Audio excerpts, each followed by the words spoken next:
Hello and welcome to Adapt with Danette FM. My name is Danette Fenton-Menzies and I am the host of this podcast. We are currently in season 3 where we're looking at experimentation and we're talking with a number of different guests around how this can help organisation and people to grow and adapt. So I'd love to welcome in my co-host, Jez FM or Jez Fenton-Menzies. Jez, how are you today? I'm good. I'm enjoying a nice sort of bizarre Melbourne weather day, as always. For people that don't know about Melbourne, there's a sort of saying that it's got 4 seasons in a day, and it's been both extremely hot and cold Oh, in the same day. So there's a frosty wind and there's a sort of extremely sharp sun. So it's a oh, it's a bit of a confusing day.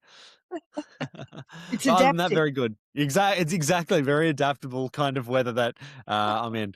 And Danette, I wanted to say for people that are listening to this podcast for the first time, this podcast is not its own entity. It's actually a companion podcast to the amazing book, The Adaptable Leader by Danette FM. If you want to learn how to be adaptable in this ever-changing world that we're living in, this is going to give you tools to help you with that. And each week we're talking to experts who have used adaptability in their own way and experimentation this season specifically.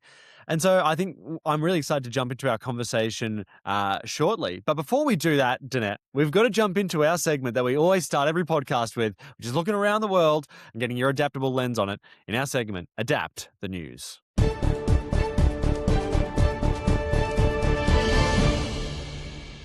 Alrighty, Danette, welcome to Adapt the News. This is where we're going to be looking at a news story from around the world. And in this case, it's actually going to stay in Australia. It's going to be a news story from the ABC, which is the Australian Broadcasting Corporation. And this is their news story. So it says, it's written by Daniel Johnson. It says, how sunrises and sunsets are helping young people create social connection. And I'll just read a little bit of the news article for people. The ubiquity of social media means in some ways we are more connected than ever. But despite having our smartphones in our pockets and our friends at our fingertips, many Australians are feeling lonelier than ever. As we start rolling down into this conversation, into this article, we start hearing about, positive effects of being in the sun. But then here we go. We've got sort of a quote from someone here. I remember researching just on Google, like, how do people make friends? And there wasn't really much, says the 20-year-old who lives on the Gold Coast, on the traditional lands of the Yungamba language group. I just went to a run club and I went to a workout group and I met people there, but I just wanted a place to talk about life and I wanted a place that was welcoming to everybody. Then all of a sudden, this sunset cruise started and all of these people, instead of sort of going out to different places and sort of, spending money, instead decided, Danette, to maybe start doing this sort of free, natural thing of going and watching sunsets together at the beach. Anyway, I wanted to get your thoughts on this article and what you think it could do with adaptability. I love this article. So we know that nature helps us be creative. And one of the ways that we work with our brain is when we feel connected. So when we're lonely, it's really hard to experiment and be adaptable because you're really in a survival mode. So your brain's more in the fight flight mode. When we're able to connect with others through things like watching the sunrise or watching the sunset and just sitting around and having conversations on things like the beach, etc., that enables us to swap ideas, to listen to others, and that allows us to think about new ideas. And then, as we create that deep connection, we can experiment because we feel safe with others. We don't feel judged. So I love that, technology has its place because obviously we're on technology. And sometimes I think we take it too far, and there's a balance that we also need nature, we need connection. So this article, great article, highly recommend it to our listeners and viewers to have a read. Yes, absolutely. And look, I think with all this, I think it's always nice when we prioritize mental health. And I think nature's a great way to sort of incorporate that. And I think that this really comes back to being human. This is such a human activity to watch a sunrise, sunset. So I think that that's great for all these people doing it. I love that it's free. And I love that these people are getting a different opportunity to kind of hang out in a different way. So yeah, I loved it. I thought it was a great article. Now, Danette, we have a guest on today who a bit of a Yes. friend of yours. So did you want to tell us a little bit about what you wanted to keep people to keep their eyes open for in this conversation? Yes. So this is Gabriel Mustafa. He was a partner at Deloitte's for many, many years, had a really interesting background, which you'll learn as you go, and has recently started his own organisation. So demonstrating that experimentation and adaptability mindset. I love that he came to Australia, spent a lot of time in Canberra, and then he and his family packed up and went to Qatar for a couple of years. He's given some great examples of what helps experimentation work really well and how important it is to have a good network and to talk to others and not assume you're going to have the answer. So be okay experimenting, and also what doesn't work. So that for me, it's a great conversation. And Gabriel brings a wealth of experience from his consulting background. So, yeah, thanks, Jez. What No, about that's all. Well, look, I mean, I think that this is just an amazing conversation. I think we should get our listeners and viewers right into it. So, without further ado, here's your conversation with Gabriel Mustafa.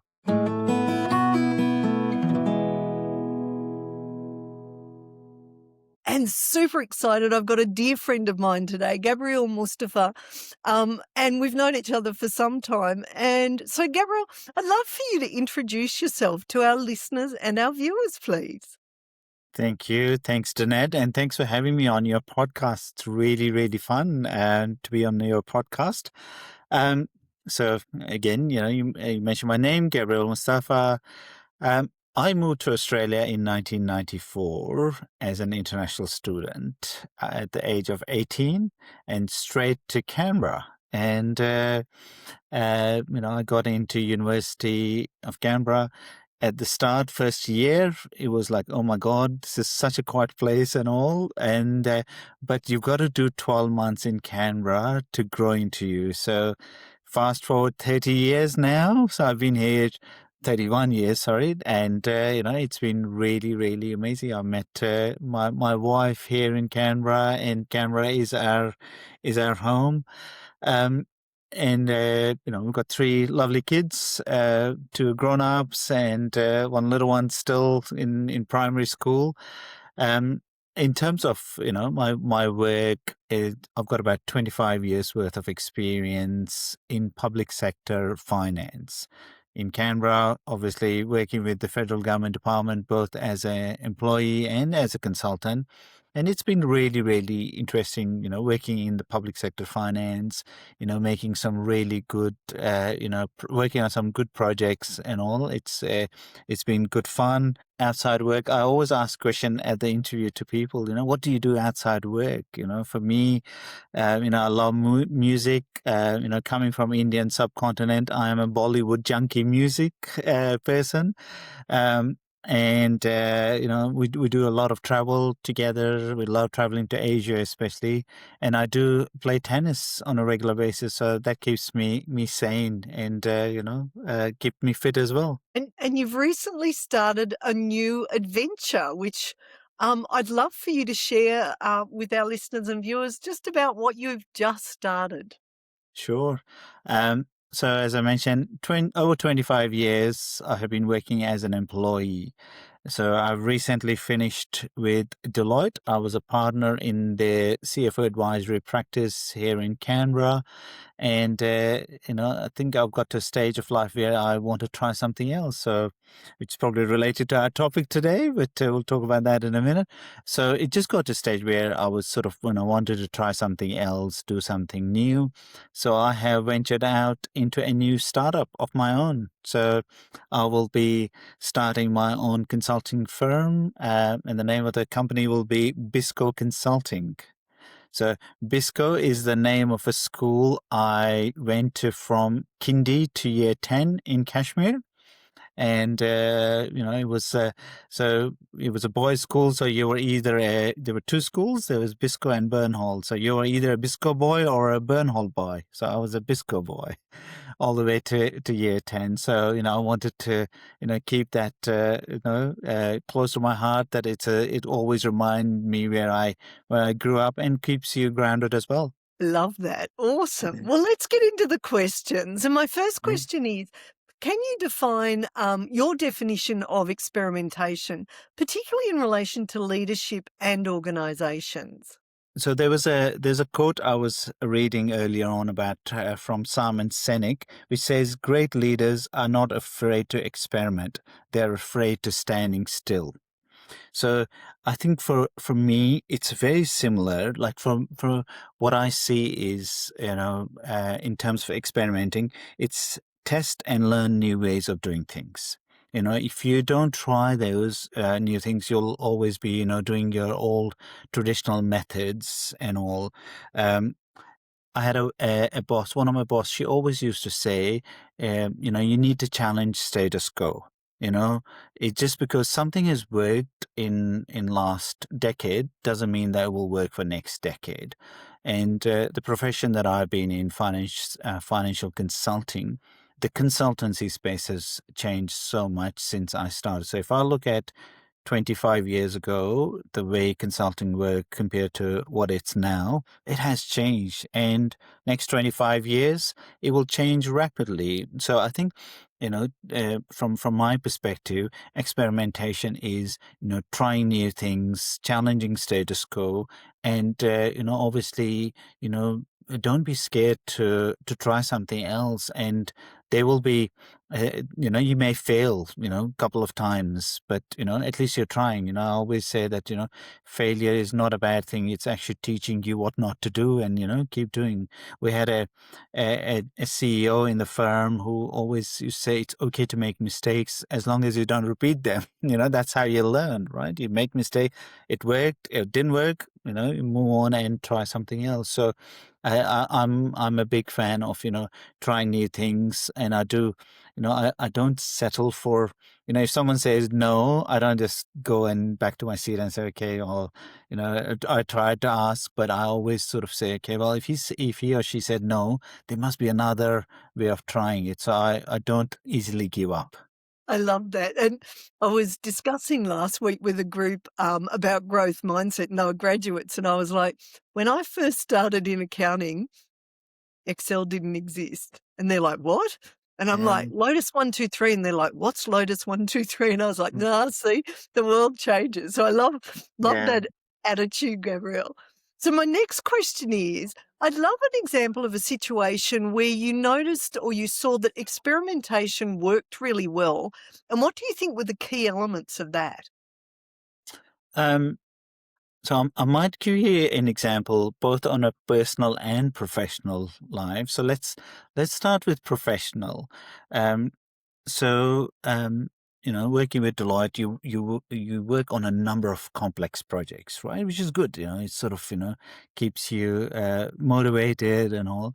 So with Deloitte, I did a 5 year stint in Qatar.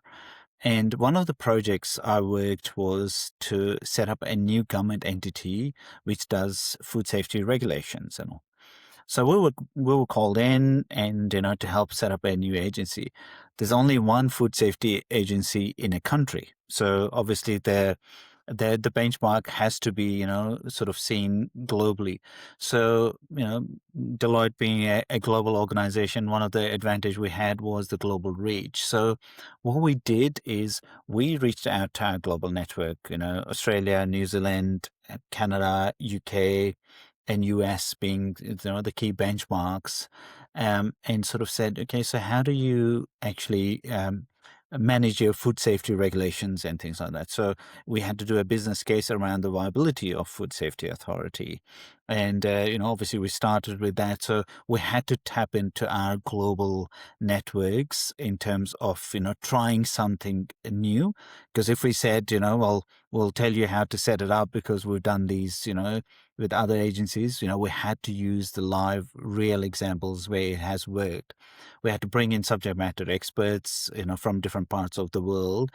And what we got out of that was an outcome that the client wanted. So we actually came up with the result that you need to have this separate independent authority because of pros and cons this is. And Qatar as an example, there's a lot of imported food that comes into country, so there's a lot of regulations around inspections, import, the quality control, and other countries in that region have a same sort of challenges. So we reached out to the local, in the regional countries as well, just to see what they're doing and what regulations they have in place, and we were able to then sort of validate that and give it to the client. So because we had to go through this experimenting process of saying, it's not something that we've got off the shelf, we've never done this before, and we were very open. It was something that was new to us.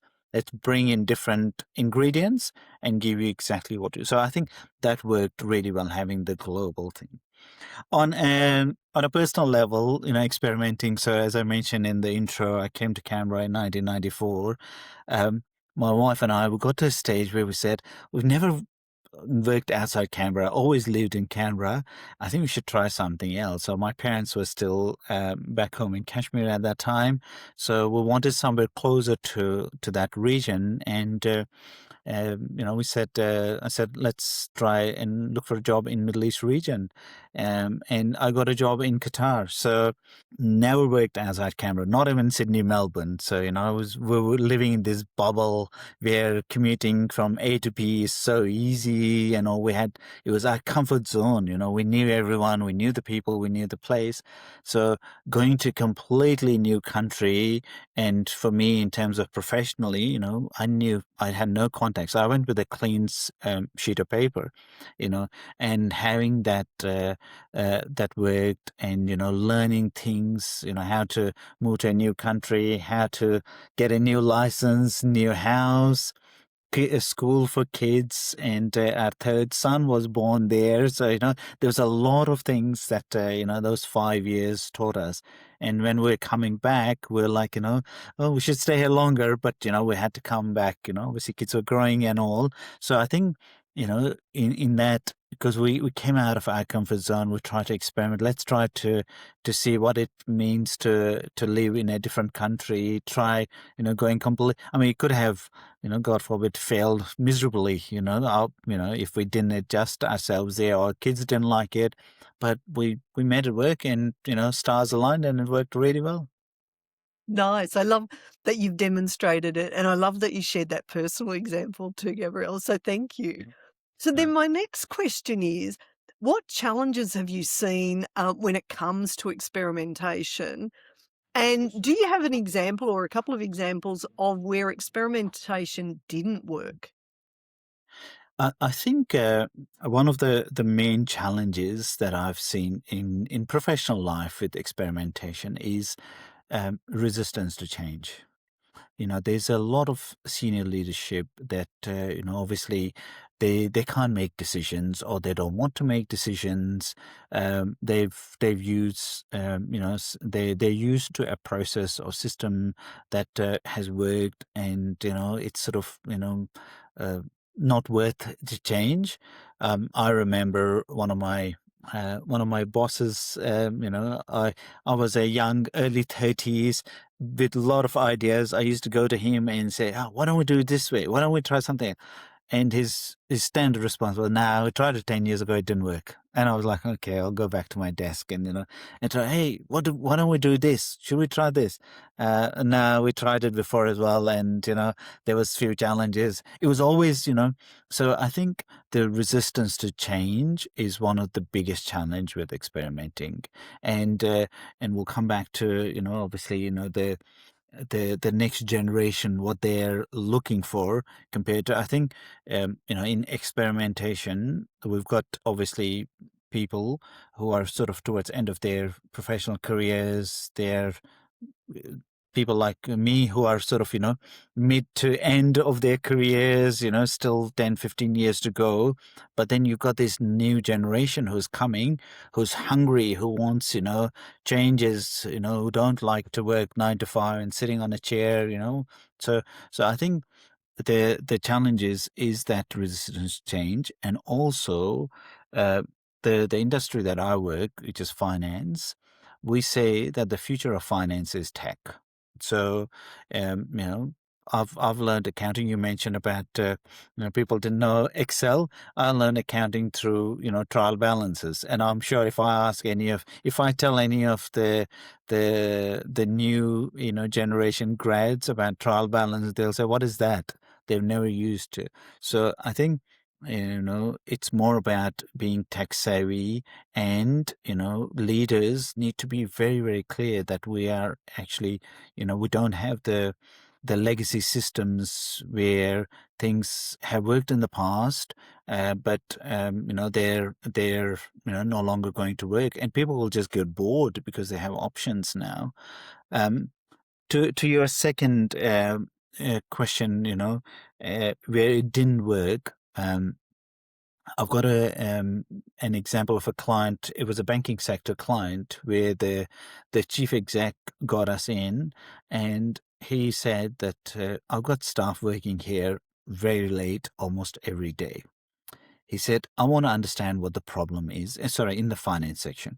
He said, I want to understand what the problem is. So, it's clear, where the issues are.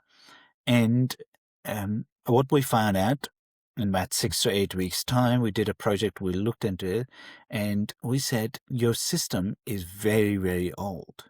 And what they have done over the period is no one has gone to the chief exec and said, you know what, we need a new system.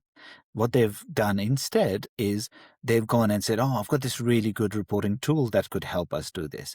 I've got this new tool that does the dashboarding. I've got this another tool that does the consolidation. So they actually had, on top of their ERP, they had 10 systems on top of that. And what they had created is there was a dependency. So a team A couldn't finish their work before team B would have completed their task. So their month-end process would take almost 15 days, whereas it could be done, this is going back 10 years ago, this could have been done, in 6 days. Now with AI and automation, it could be done much quicker, but it could have been reduced quite significantly. And in that, I think when I was thinking about experimentation and resistance to change, I think people just didn't want to go and say, you know what, we actually need to upgrade or get a new system that will make our changes. They were using the band-aids on top of it just to get through. That's an ouch, particularly Yeah, that many days. Ow. yeah, exactly. So then my next question that sort of follows from that is, how do we allow or encourage more experimentation at work? Because everyone's busy, but how do we encourage this? The workforce today is very different to what it was, say, 20 years ago. Um, People have options, and I'm not talking about just graduates. Even when you have people with 5 to 10 years experience, they're also very, very clever compared to sorry, clever. They're smart. In terms of their careers and all. Um, where I think the difficulty at the moment is with experimenting is there's that lack of clarity in their role and their personal career aspirations. So when I grew up, when I was working initially, there was this saying that you have to do 3 years in a role. Year one is to learn, year two is to do, and year three is to teach. And after that, you move on to another role or you get promoted to next level. Um, I think, and it was sort of, you knew that if you started at a junior level in 5-10 years time, you'll slowly get to the manager and senior manager level and all. I think at the moment, where people should allow the experiment to work is to show the career trajectory.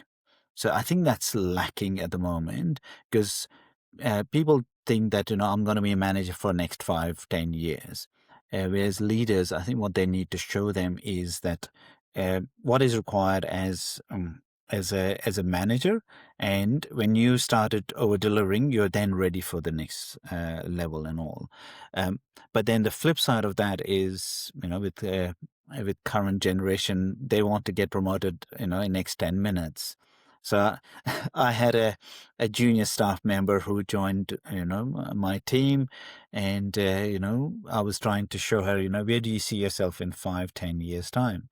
And this is week one of her in the firm. And I said to her, so where do you see yourself in 5 to 10 years time? She said, in 5 years time, I'd like to see myself as a partner of the firm. And I was like, well, that's good, but you actually don't know what's required to be a partner of the firm. I would have expected an answer to say, I'd like to learn as many things. I want to work on complex projects. I want to increase my skill. But I think people are so, in a rush to get to next level. And then, then they realize, and that person lasted with us for only 6 months because, the expectation was that I want to get to the next level, very quickly. So I think as a leaders, there's an onus on us as a leaders to show some clarity to people's roles, show some clarity in terms of their career aspirations, and be very clear that you've got to manage your expectations. That you will get there, but you won't get there. Within a week. It just takes a bit of time. I listened to one of the podcasts. It was about finance, but as in the investments and all. And the person made a really good comment at the start. He said, when you start university, how many people start on, year one, and after a semester said, okay, I'm done. I've done my degree now. You've got to go through the process, 3 years, 4 years, 5, whatever the time of degree. You've got to go through that process of 2, 3 years to get the qualification at the end. You can't say, well, I've done my semester. Where's my degree now? So I think it's, having that, uh, you know, uh, insight and showing to people that, where the trajectory is. Yeah, and I like that too because part of that growth is, if we think we're going to achieve it in a short period of time, we believe everything's going to happen as it, perfectly, when Yeah. in fact, part of the best growth from my perspective is when we fail because that often teaches us more than if everything goes, perfectly. So, Yeah. I love that bit of advice. And the other comment that I always use is, with age comes wisdom. There's a reason that you see chief exec CEOs at a certain age. Yes, there are 25-year-old CEOs as well, but at the major corporations, it's, you generally see people with 25, 30 years experience when they are, so they've learned lessons throughout the life. It's not just what they've learned in the job, it's what they've learned in life as well. Richard Branson always, he talks about, he relates parenting and leadership together.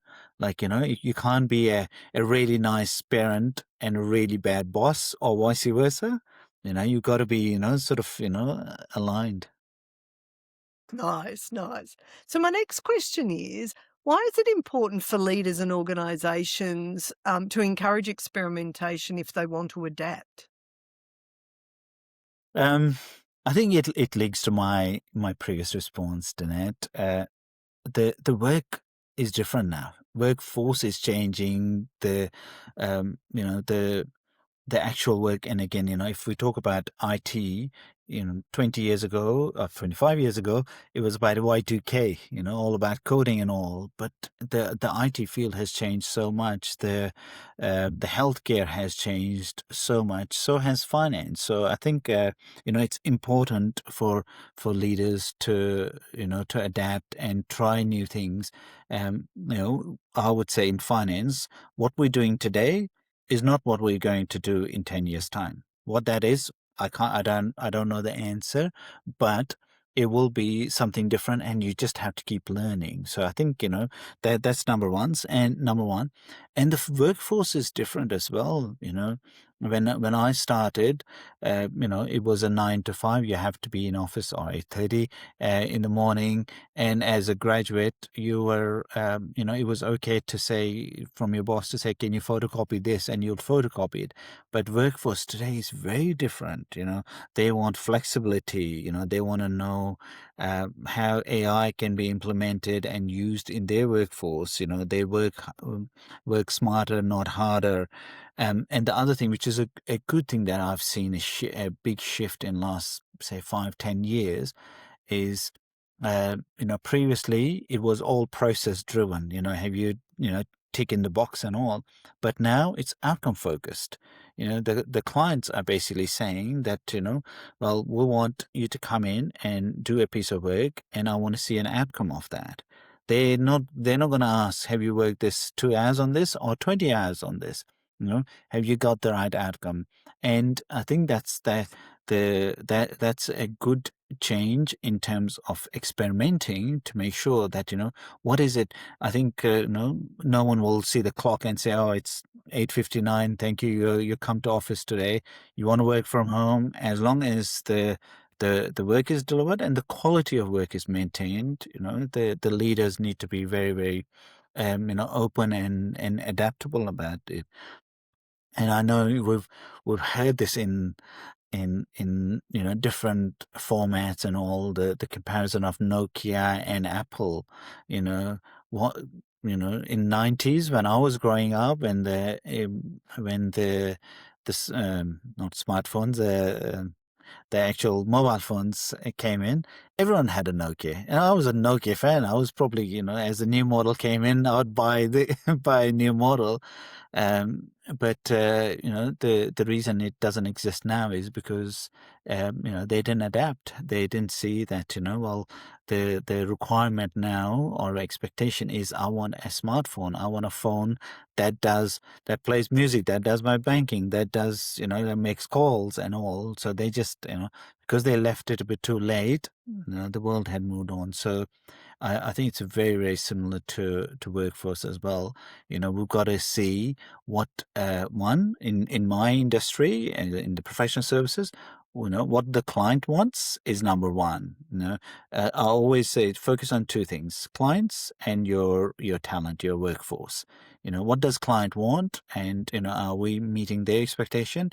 And second is, if I have workforce who want to join my firm, what is it that they see their career trajectory working with me, either my startup now or previously, in a professional services firm. Great answer. So then we're nearly at the end of the podcast. It's gone really fast. But Yeah. my last question is there anything else you'd like to share around experimentation and adaptability? To wrap it up, from my perspective, experimentation is very important, both personally and professionally. So uh, I I've seen this for myself. Coming first generation migrant into Australia. There are a lot of things that I've seen in the last 30 years. And living in Canberra, small country town, things have changed quite a bit. So, when we talk about experimenting, challenging the status quo, don't keep it only professional or don't keep it only personal. They have to be both together. So you need to, so I've got, as I mentioned, I've got 3 kids, I've got to see the role of me as a father. What am I as a leader at home, and how do I instill the leadership qualities in my kids? And 3 kids, as we all know that all kids are not the same. They all have different requirements. They all see world differently. So as a parent, we need to sort of adapt to different kids. When we have a conversation with them about their studies, it can't be the same conversation. Well, it has to be different. Similarly, when we talk about professionally, being adaptable, trying and experimenting. And what I've seen, Danette, in my career so far is that when I am experimenting something new, it's not just my way or highway. I bring people into the journey with it, and I always say, this is what I'm thinking. What do you think? Bring them part of the conversation and all. And the feedback that I got from my staff is that, that I always chat. I'm always willing to listen, and I will challenge my own thinking. Because when you're experimenting, it's not something that you've read somewhere. It's something, as a leader, we do make decisions at a point in time which we think is right, and then we later on, when we look at, oh, that was actually not a good idea. And if at that time one of your colleagues said, oh, I think there's a better way to do it, be open to that. Don't I think, and again, as a leader myself, for a number of years, one thing that I would suggest to my fellow colleagues, or people who are in leadership roles, is to please leave the ego separate. Leave it. Don't bring that into your leadership, because that could damage, one, your personal brand, but also the creativity of the team. If someone who's just come out of uni has got an idea, let hear him or her on that idea. Some of these kids who are coming out of uni these days, they are amazing. Like, some of their skills are just really, really good.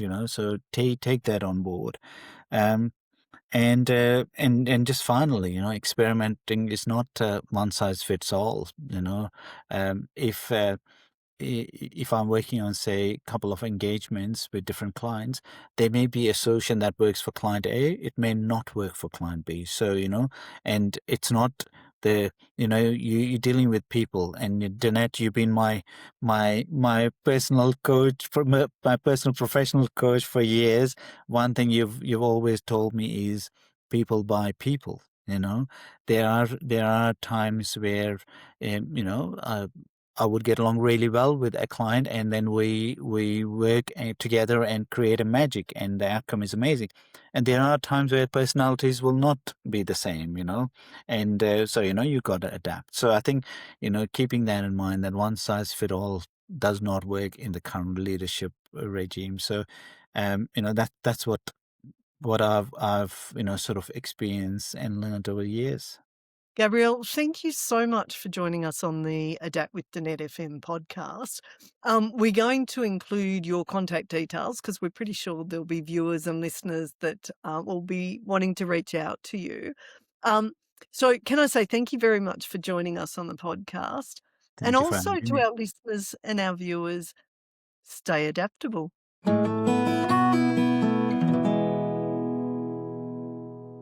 Welcome back, everyone. I hope you enjoyed the conversation.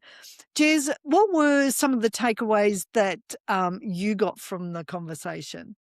Well, I mean, it's always great to see you catching up with an old friend, Danette, in these conversations. I feel like you can always tell, like, it's great to see old friends. But for me, I think the one thing that I really took away from this that I thought was really interesting and I loved was the idea about, sort of in a broad sense, how growth is linked to experimentation, and like you need to experiment to grow. And I just love that idea, because it's always good to grow, and the only way to do that is to experiment. So no, I mean, there was so much in the conversation, but what did you have, Danette?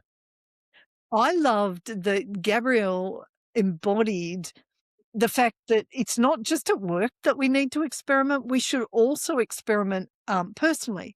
And so he demonstrated that through different things and career choices, etc., through his life. So it's a great reminder that that is a skill that all of us need, not just at work. We need to also bring it into our personal life. So great messaging there. Yeah, really enjoyed that. So, Jez, who's written in this week? Well, exactly right. You're right, Danette. People can write in at adaptwithdanette@gmail.com, and that is for your segment, Ask and Adapt.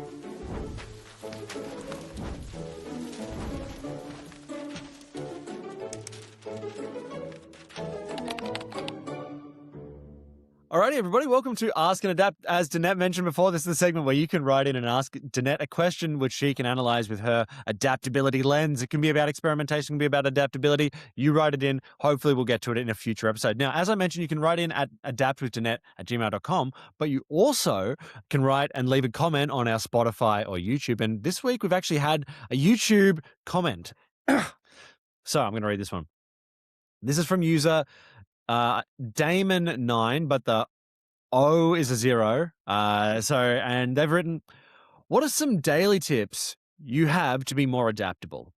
Mm, I love that. So my first tip is invest in your sleep. Mm, So when you invest in your sleep, you wake up bright-eyed, bushy-tailed, and you might not be a morning person. That might happen more in the afternoon, but that sleep helps us work with our brain. And yeah, I always remember there was a study done here in Australia where we looked at the average lifetime earnings of a person, and it was sort of pegged against people's education. And I don't take it so much as the formal education as everything we create in our lifetime comes from what we learn. mm, So I always think that every day I need to invest a little bit of time in myself to learn and grow so I can be more adaptable. So whether it's having a conversation with someone, whether it's watching a podcast or listening to a podcast, whether it's reading a book, whether it's learning a new skill, all mm, of those set you up to be more adaptable because every day your boundaries expand mm, because you're trying new things. mm. And the other thing I think that's super important is just having fun. So when we have fun, we work with our brain, which Right. means we're able to adapt more. Whereas when we don't work with our brain, we get really serious and then we get frustrated and then Mm. all bets are off in terms of adaptability. So there's some of my daily tips. And I think the other one is just reminding yourself that it's uncomfortable and that's part of the process. And ultimately, what you're doing is learning and growing. So anything that makes you uncomfortable is really getting you to another level. That's awesome. Yes, and look, Danette, I think I would agree with that. I would agree with everything you said there, and I'm probably going to expand on some of those points. But I'd That's say the good. first thing that I'd recommend is people produce an adaptability podcast. I think it's great for your adaptable skills. I'm finding it personally. Um, Oh, but no, I was going to say, just you were talking about podcasts, and for me, that one was a big one in the sense that if you're already watching or listening to this, you're already doing a good job. But yeah. podcasts are an amazing opportunity to get perspectives that you may not be able to get in your life. You know, they're being made all over the world. At the moment, they're being auto-translated, so you can find out what people in France think about something that are speaking in French to one another, conversations you'd never be privy to normally just because of the language barrier. So there's never been a better opportunity to really expand your sort of lenses and see how the rest of the world is viewing things. And with that insight gives you a bit more of an ability to be adaptable. Yes, I love that, Jez. And Mm, thank you so much for writing in and asking the mm. question too. It's a great question. Yes, Damon9, thank you very much. Yes. And like, yeah, so feel free to write in any questions that you have for us this season or just about adaptability. We're always excited to answer questions from fans. Well, Danette, what an excellent episode. Where I think we're over the halfway mark through the Wow. season now, so we've done a great job. But Danette, did you have anything that you want to leave people with for this week? Yeah. So based on our viewer question, I think stay adaptable, which I always say, and find something new to learn today so you can learn and grow and adapt. Thank you.